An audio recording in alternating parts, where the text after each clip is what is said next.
Hello, അസ്സലാമു അലൈക്കും. ഇതൊക്കെയുണ്ട് വിശേഷം. എല്ലാവർക്കും സുഖമല്ലേ? 2 ദിവസമായിട്ട് മഴയൊക്കെ കുറച്ച് കുറവുണ്ടല്ലേ? ഇപ്പോൾ മോൻ്റെ കുറച്ച് കുറവുണ്ട്. അപ്പോൾ മക്കൾ രണ്ടുപേരും മദ്രസയിൽ പോയി. ഇന്ന് സൺഡേ ആയതുകൊണ്ട് തന്നെ സ്കൂളൊന്നും ഇല്ലല്ലോ. അപ്പോൾ രാവിലെ കുറച്ച് പണികളൊക്കെ ഉണ്ട്. ക്ലീനിങ്ങൊക്കെ അത്യാവശ്യം കഴിഞ്ഞിട്ടാവാം ഫുഡൊക്കെ ഉണ്ടാക്കലെന്ന് വിചാരിച്ചു.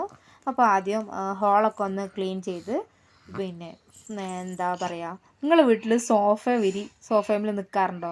ഇവിടെ നിൽക്കാറേ ഇല്ല. കുട്ടികളുണ്ടെങ്കിൽ സോഫ വിരി അവിടെ നിൽക്കില്ല അല്ലേ? ഞാനെപ്പോഴും വിചാരിക്കും പിൻ ചെയ്ത് വെച്ചാലും.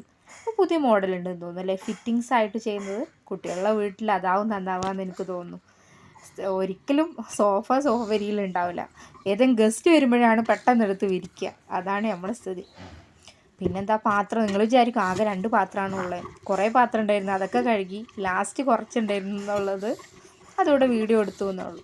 അപ്പോൾ ഇന്ന് നീർദോശയാണ് ഉണ്ടാക്കുന്നത്. എല്ലാവർക്കും അറിയാമായിരിക്കും. പക്ഷേ ഇപ്പം തന്നെ ഉണ്ടാക്കി വെച്ചാൽ കുട്ടികൾ കഴിക്കില്ല. ഒരു 10 മണിയാകും വരാൻ. അപ്പോൾ നല്ല ഞെരിഞ്ഞ് അപ്പോൾ ചൂടോടെ ചുട്ട് കൊടുക്കണം.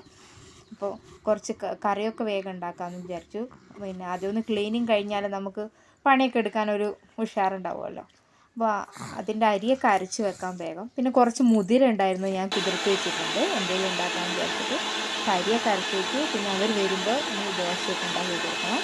അത് കഴിഞ്ഞിട്ട് കറിയും കൂടെ ഉണ്ടാക്കും. ഇതൊക്കെയാണ് ഇന്ന് രാവിലത്തെ വിശേഷങ്ങൾ. എല്ലാവർക്കും ബൈ.